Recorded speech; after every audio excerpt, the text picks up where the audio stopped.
Greetings, beloveds, and peace be with you, and welcome to Unity of Tempe. I'm Reverend Mitzi, and it is my delight to have all of you in person with us today. Yay!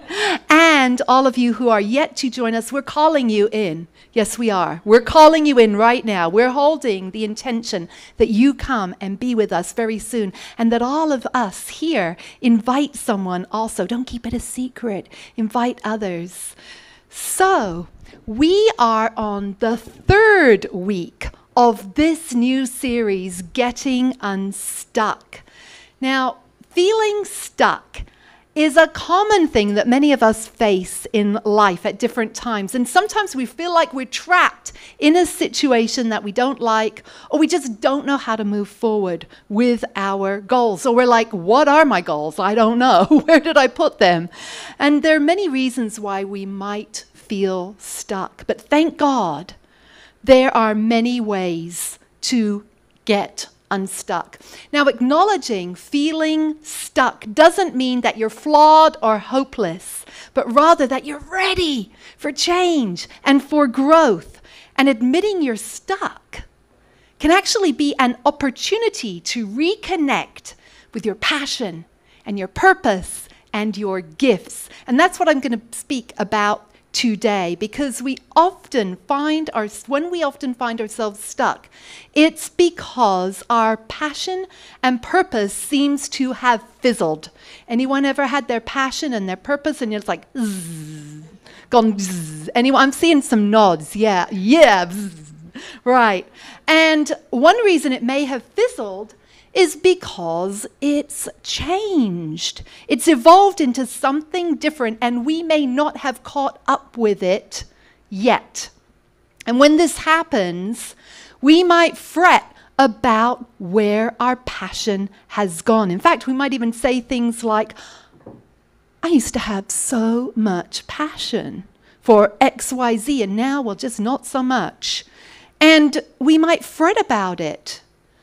And we might feel that something is wrong with us because we simply don't have the inclination or the motivation for things we had before. So what are we to do when this happens? Well, that's what we're going to explore today as I share keys to reconnecting with our passion, purpose, and gifts. Who wants to reconnect with their passion, purpose, and gifts?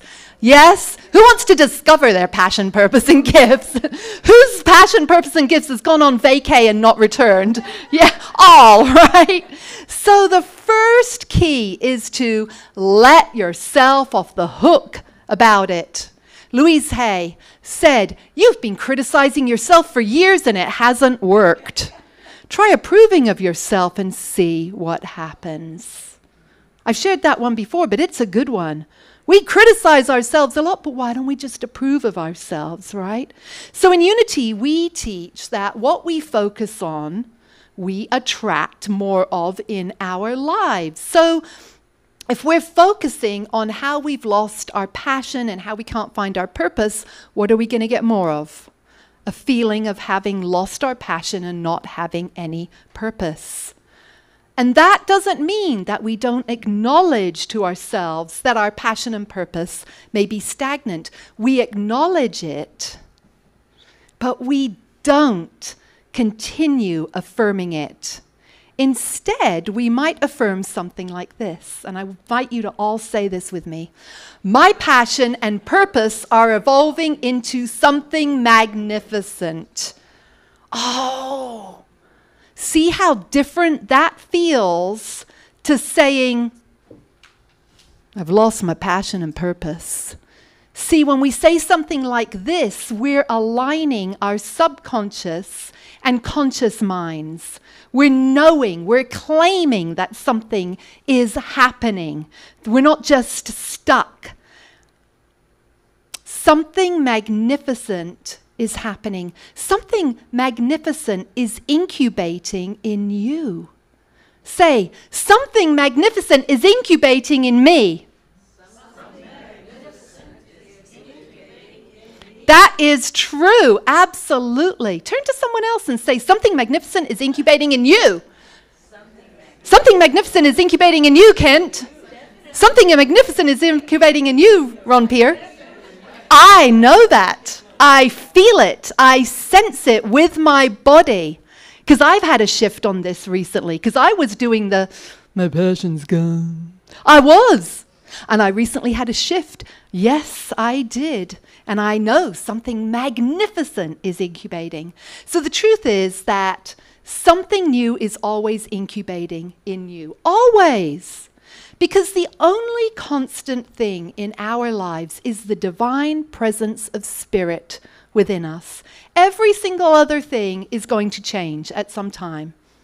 I mean, look at it. People change, friends change, people leave the planet. The earth is literally changing before our very eyes. Topography is changing, geography is changing, everything is going to change. So the constant in our lives is change. And that brings us to the second key in reconnecting with our passion, purpose, and gifts. And that is to, say it with me, be patient. Maya Angelou said, we delight in the beauty of the butterfly. I got my butterflies on today. You'll see why in a minute. But rarely admit the changes it has gone through to achieve that beauty. It's so powerful. Next time you see a butterfly, remember all the changes that they go through. So a little boy found a cocoon with a small opening, and he watched the butterfly as it struggled to force its body through the little hole. And when it seemed to stop making progress, the boy decided, in kindness, to help it by gently ripping off the remaining cocoon. The butterfly, when it emerged, had a swollen body and small, shriveled wings. And the boy expected it to recover, but sadly it spent the rest of its brief life crawling around and was never able to fly. What the boy did not understand was that in trying to hasten the emerging process of the butterfly, that he had actually helped to hasten its death. That the butterfly had to push its way through the tiny opening of the cocoon to push the fluid out of its body and onto its wings, and not to do so would cause it not to live and not to fly. I have no idea what you're pointing to me and saying at me. Into the wings. Oh, okay, very important. Into the wings. Without the struggle, the butterfly could never fly. That's a really powerful metaphor for us, right? To remind us that in our impatience with ourselves, we might be tempted to look for a shortcut. There must be a way to get through this quicker. There must be an overpass, a bypass, an underpass, something where I can get through this quicker. But it is in the going through that we develop our wings and fly. So be patient with yourself. Which brings me to the third key. Passion and gifts are related, but they are not the same. Gabby Giffords, I adore Gabby Giffords. I was blessed to meet her before the dreadful shooting that happened in Tucson. She is such an amazing person of resilience and determination to me. She said, pursue your passion and everything else will fall into place. This is not being romantic. This is the highest order of pragmatism. So passion, it's what you love to do, what makes you feel alive and fulfilled. And your gifts are what you are good at, what you have a natural talent or skill for. And sometimes the two overlap, but other times they may be different. For example, you may be passionate about music, but not gifted in playing a musical instrument. Or, like me, not gifted in singing on your own. In a choir, fine. On my own, not so much. You may be gifted in mathematics. Anyone here gifted in mathematics? It's not me, I'm afraid. But you may not be passionate about calculus. I like to meet those people who are passionate about calculus. Ideally, you want to find something that combines both your passion and gift, something that you love to do and are good at doing. And this is what will give you a sense of passion and purpose and joy and satisfaction in life. And this takes us to the next key. Now, you're going to have a lot of questions here. And you may want to, as we move on, go back and watch this online and take notes down. Because I'm going to ask you questions and you're going to be like, I should be writing this down. In fact, I encourage you to bring a journal with you each week to church. I see Sandra jotting down a few things. Might be her shopping list, but will affirm not. But you know, I never go anywhere without having a little notebook in my bag, because I never know when I'm going to hear something or meet someone or do something or see something that I want to jot down. You can also do it on your phone, of course. So the next key is ask what makes me feel most alive. Howard Thurman said, don't ask what the world needs. Ask yourself what makes you come alive, and then go do it. Because what the world needs is people who have come alive. And usually when we're most alive, we're most contributing to the planet anyways. So when asking yourself what makes you feel become most alive, resist the urge to answer what you think you should answer. Well, I should answer this because that would then align with it. No, resist that urge and rather sit with the question, meditate and pray on it, and list the things that make you feel alive. Let them emerge and start with the small things. Because nothing is too small in reclaiming your passion and zest. And don't overthink it. It doesn't have to make sense at this point. Just start writing what makes you feel most alive.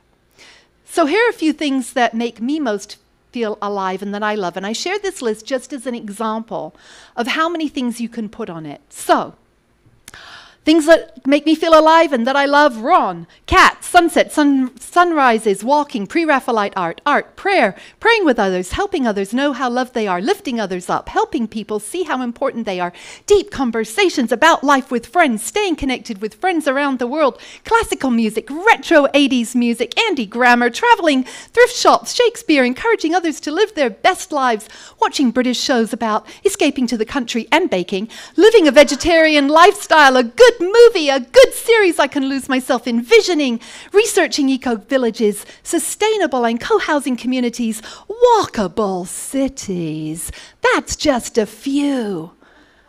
And some of those might be yours, and you may have completely different things, and I hope you do. And just think about, what is it that I love? What makes me come most alive? What am I passionate about? What brings you joy? What makes you feel connected to your spiritual self? It doesn't have to be, I love meditating, and it makes me feel so spiritual. Maybe you don't. That's okay. Maybe you love walking in nature. Maybe you love going hiking. Maybe you love building tiny houses. Maybe you love writing. Maybe you love going to the movies with friends. Maybe you love doing wonderful things that make people feel better. Maybe you love bringing your bunny to share the love.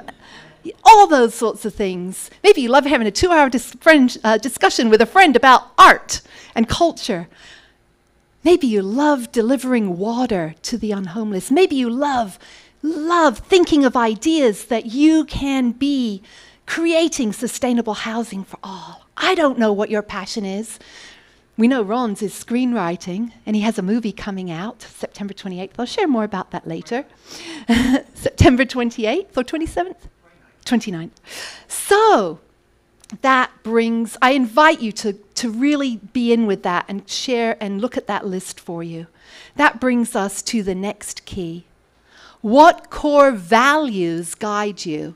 Now, your core values, John Maxwell says, are the deeply held beliefs that authentically describe your soul. Isn't that a beautiful way of putting it? The deeply held beliefs that authentically describe your soul. So think about things that are really important to you. Equality for all, social justice, oneness, knowing we are all connected, being a good steward of the earth and all her inhabitants, eating a certain way to support sustainability, being there for friends and family, sustainable and affordable housing. That keeps coming up because it's a big issue in our world right now. Kindness, compassion, supporting the arts, supporting science, humanitarian support. Now, as you listen to that, you're probably going, yes, yes, yes, yes. And they're going to be things that are just for you, that you are really, they really guide you. You're like, this is really, really important to me. It is a value of mine to believe in oneness and to affirm oneness and equal rights for every person on the planet. So listen into what those things are for you and don't judge them. Just listen and write them down and listen for things I did not mention here. And these were just a few to get you started. Which brings us to the next key. Reflect on your past experiences. So Oprah said, passion is energy. Feel the power that comes from focusing on what excites you. I want you to do something right now. Think of something that excites you. It could be your cats, it could be a bunny, it could be your new job, it could be poetry, it could be whatever. I don't know what it is for you, but think about it.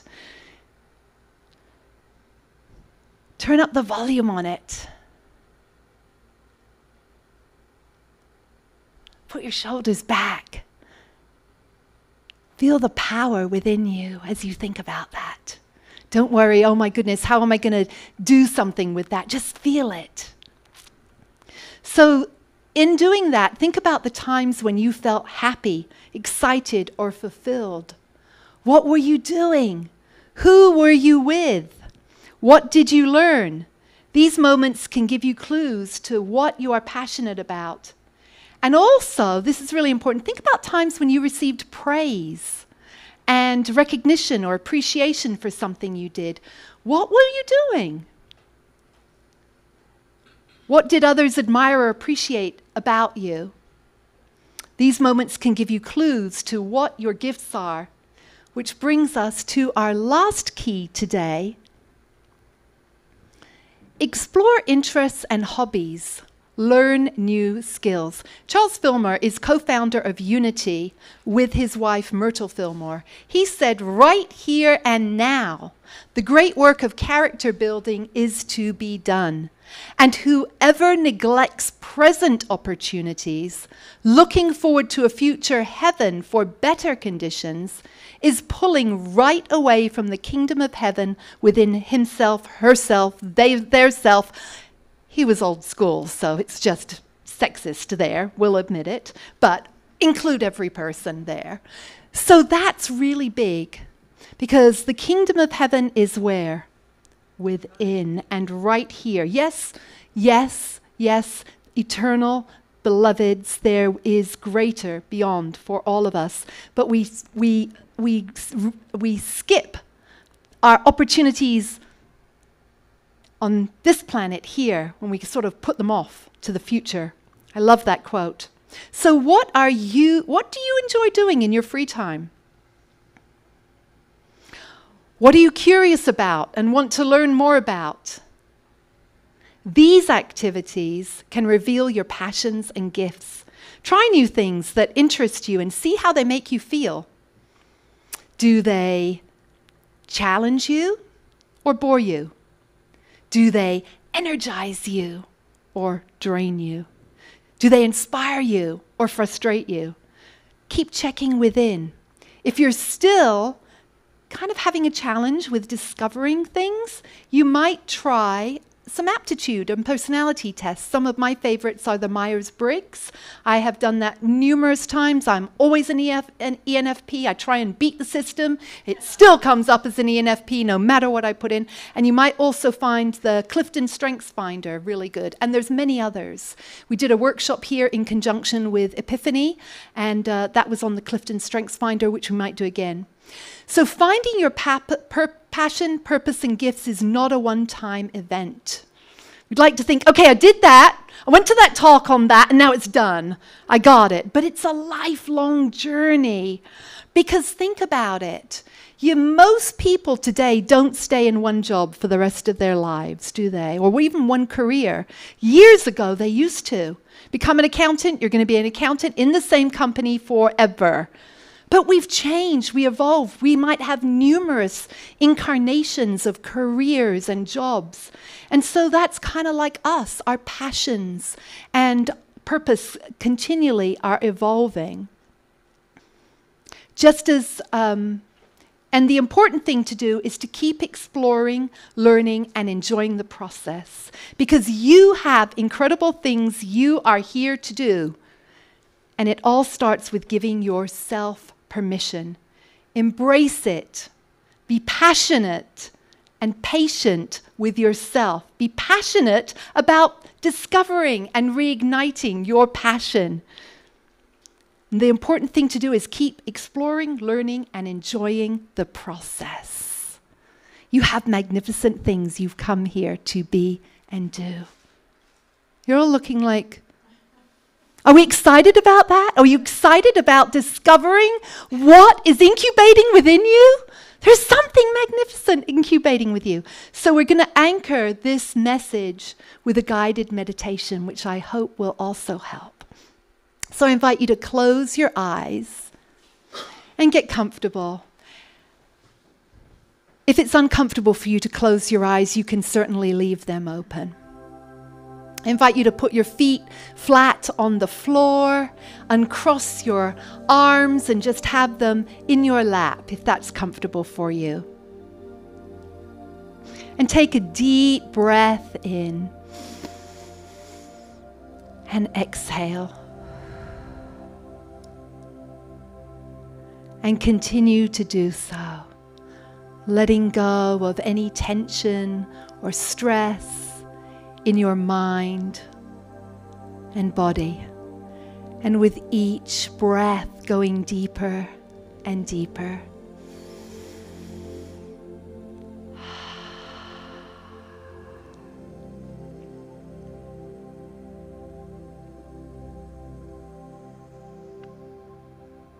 You are in a beautiful forest, surrounded by trees, flowers, and wildlife. Hear the chirping birds, water from a gushing stream, and gentle breezes in the pines. Smell the freshness of the air and feel its refreshing coolness.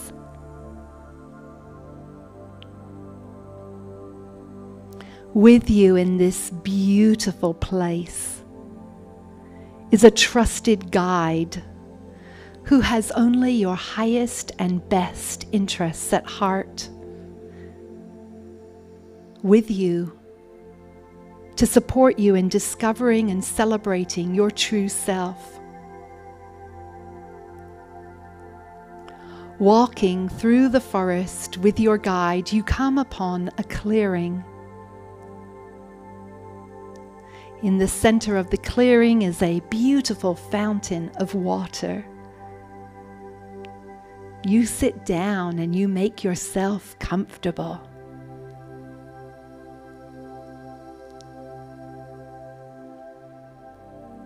Relishing the majesty of nature, you are open to all that makes you feel most alive. Activities, experiences, and people that fill you with joy, energy, and excitement. things that make you want to get up in the morning, things that make you lose track of time and forget about everything else. You feel a surge of vitality in your body and gratitude and passion in your soul.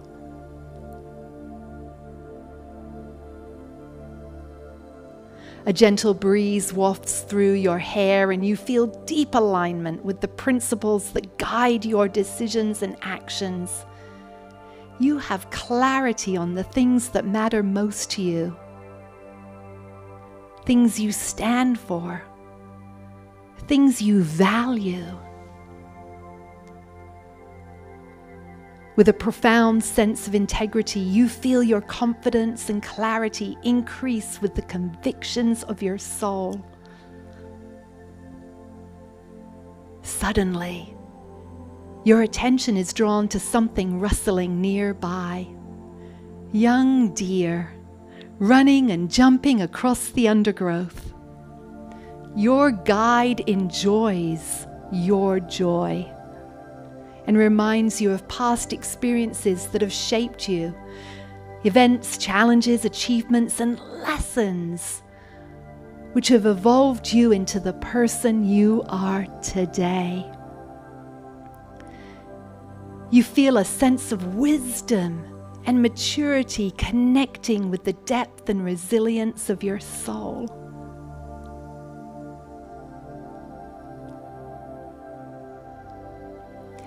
Gazing at the fountain, you see yourself embracing your interests, hobbies, and challenging yourself to learn new things in areas that spark your curiosity and creativity. You feel enthused as your guide tells you that your passion, your purpose, and your gifts are multifaceted, like diamonds shining brightly in the sunlight.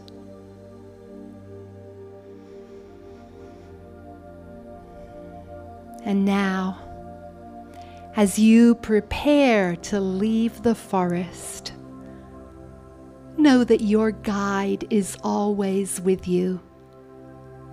Your higher self, spirit, the divine within you, always ready to encourage and support you in living your passion, purpose, and gifts. So take a deep breath and allow yourself slowly and gently to return to the room, to return to this space and time in gratitude. And when you're ready, coming back, wide awake, and feeling perhaps as if something magnificent has happened. And so it is. Amen. And so now we have another song that Ron found for us, which I really feels anchors this even more.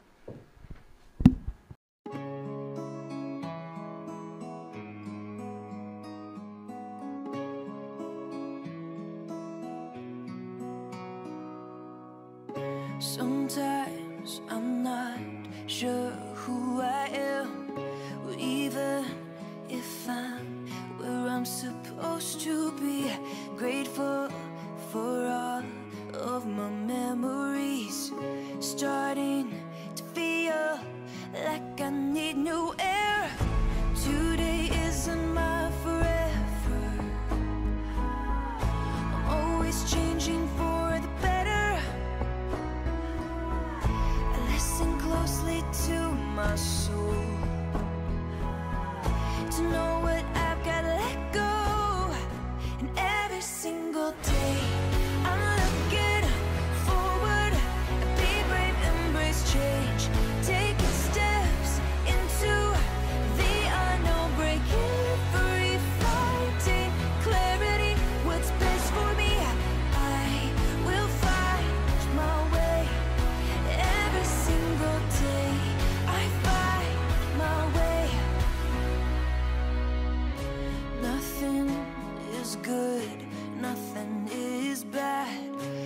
let life happen and take it all in. I choose to focus on myself and promise to always put myself first. Today isn't my forever. I'm always changing for the better. I listen closely to my soul to know what I've got to let go. And every single day I'm looking forward. Be brave, embrace change. Take steps into the unknown. Breaking free, finding clarity. What's best for me, I will find my way. Every single day I find my way. Whatever stays, whatever goes, I know what's best for me will happen. I'm ready to put myself first. Whatever stays, whatever goes, I know what's best for me will happen. I'm ready to put myself first. 'Cause every single day I'm looking forward. Be brave, embrace change. Taking steps into the unknown. Breaking free, finding clarity. What's best for me, I will find my way. Every single day I find my way. Every single day I find my way.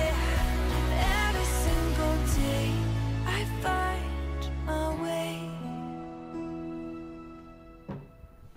I love that. The Fearless Soul has a lot of these really cool videos. They're more like affirmations all put together in a song, just reminding us that we are not alone, and every single day we do find our way indeed.